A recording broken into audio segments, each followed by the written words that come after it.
Therefore, many people who suffer from anxiety, and particularly social anxiety, find themselves in this kind of trap, trying to avoid those feelings again and again, and so they get anxious. In order to release the panic, the person needs to heal that trauma. They need to feel okay with being themselves, no matter how vulnerable that is. Once we have time to grieve and we feel supported, it is easier to again embrace happy thoughts. Riley can't be done with me.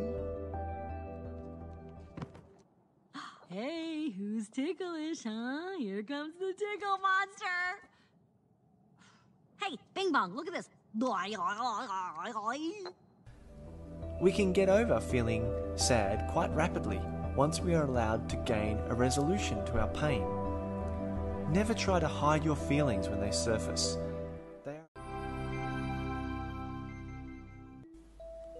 Anxiety and depression is something that causes pain for people all over the world.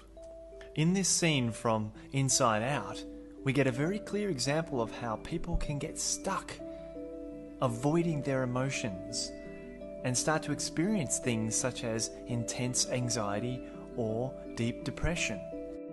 The film Inside Out depicts a young girl struggling with a traumatic experience of moving home.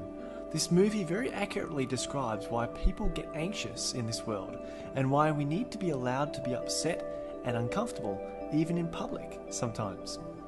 In a scene from Inside Out, Riley has a situation where she is called on to talk about her life.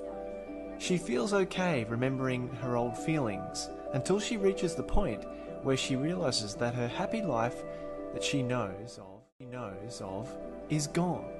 In that moment, she needs to embrace sadness to help cleanse that moment, but instead, because of happiness struggling with sadness, she gets caught in place where those feelings remain unresolved. We used to play tag and stuff. Cool kids must spring at 3 o'clock. No. Did you see that? Look! Oh, no. They're judging us! Somebody help me! Joy, no! That's a core memory! Stop it! Let's Wait! go.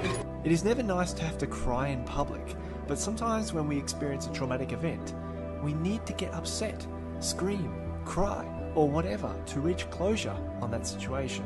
As a result of not getting closure, Riley becomes jaded and scared to talk to anyone, in fear of having to experience the uncomfortable feeling of being emotional and upset in public again.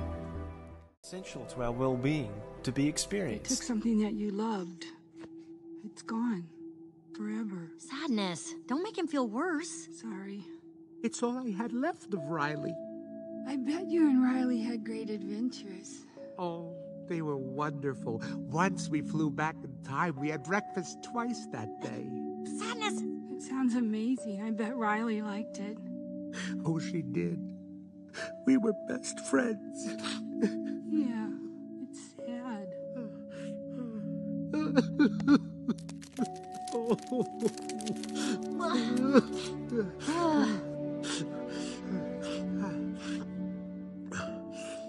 I'm okay now. Come on. The train station is this way.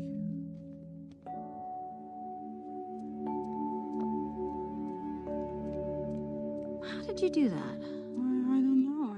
How did you do that? I don't know. Wait, you gotta fix this. Get up there. Sadness. It's up to you. Me? Sadness? Sadness? I can't, Joy. Yes, you can. Riley needs you. Joy finally recognizes that sadness cannot be avoided. Sadness is an essential part of the healing process. Once Joy realizes this, she allows sadness to affect the core memories so that finally Riley can let out her emotions and in doing so start to rebuild who she is and how she feels about things. If we try to be happy all the time and not allow ourselves to get upset ever, then it keeps us trapped. So this is definitely something that we need to do. This flow of emotions will keep us balanced and stop us getting stuck in anxiety or major depression.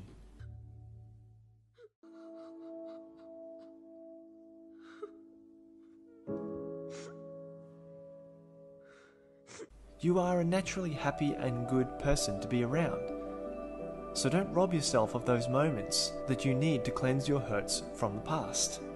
If you find yourself still feeling uncomfortable, just remember that it is important to be yourself. Little by little, if you get back to the feeling of feeling good about who you are, then things get easier and easier.